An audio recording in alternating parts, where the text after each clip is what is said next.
got a thought experiment for you. Say you won the Mega Million Dollar lottery and $100 million tomorrow.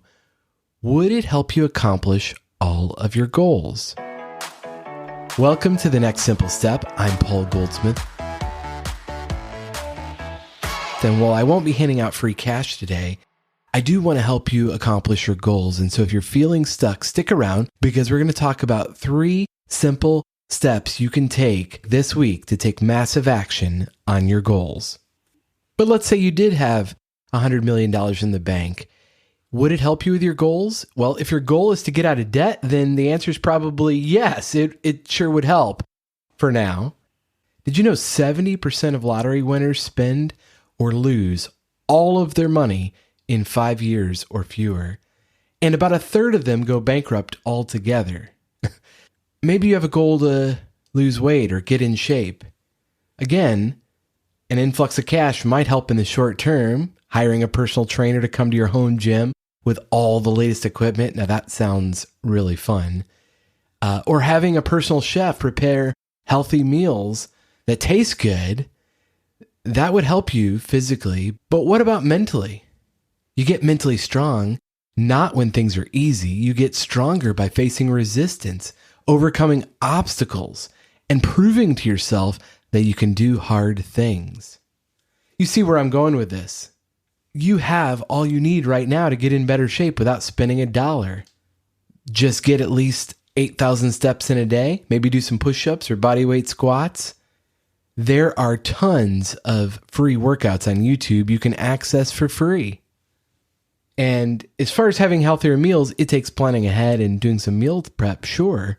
But there again are thousands of free resources, meal guides, and nutrition coaches on the internet that don't charge a thing. All right, one more example.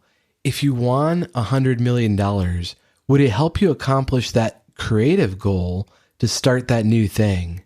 Sure, you could buy pretty much anything your heart desires, a massive business empire or your favorite sports team, but do you have what it takes to run those things and make them better, to keep them in business, to keep them profitable? So if you do run into a windfall, will you be prepared? How are you pursuing your goals with the resources you have now? Your current actions are perfectly designed to produce your current results. If you're frustrated with your progress achieving your goals, try these 3 simple steps.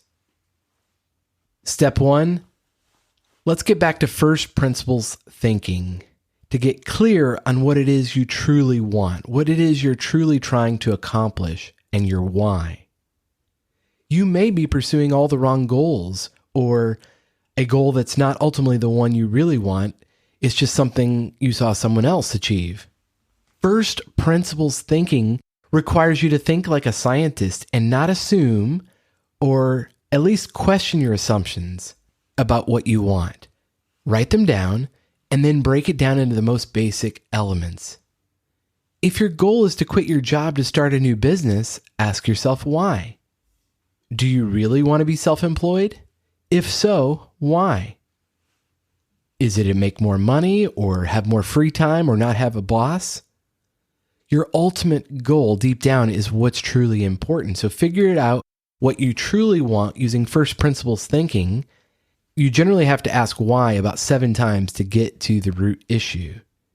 Once you have the core desire or want, then step 2, you make your goal SMART, which is an acronym for specific, measurable, achievable, relevant to you, and time-bound in the next 90 days, because we got to get some quick wins.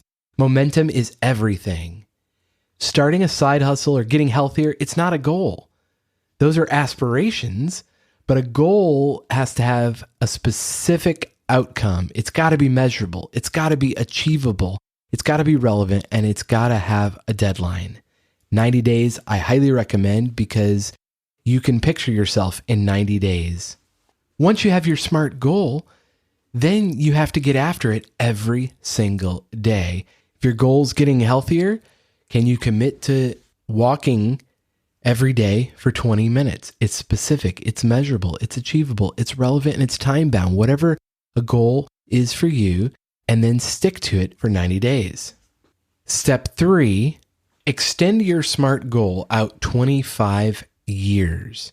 And this is critically important because we all have a tendency to overestimate what we can do in 90 days and underestimate what we can accomplish in a year or 25 years. And so you have to ask yourself, if you keep doing what you're doing with this specific goal and then compound that every 90 days, you can upgrade the goals as you go.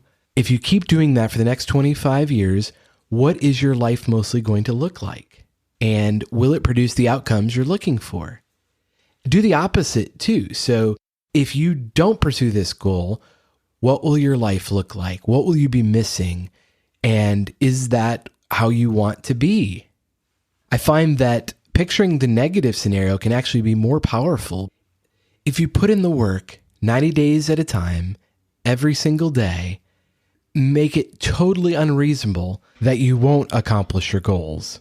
And rather than play the lottery, if you want a surefire way to be a millionaire, you just have to invest a little bit consistently over a long period of time. So that's it. I said it would be simple, but not easy. Get back to first principles. What's it going to take to get there over the long term? And then you make SMART goals and you renew them every 90 days. So once you accomplish a certain milestone, then you upgrade your goal to the next level.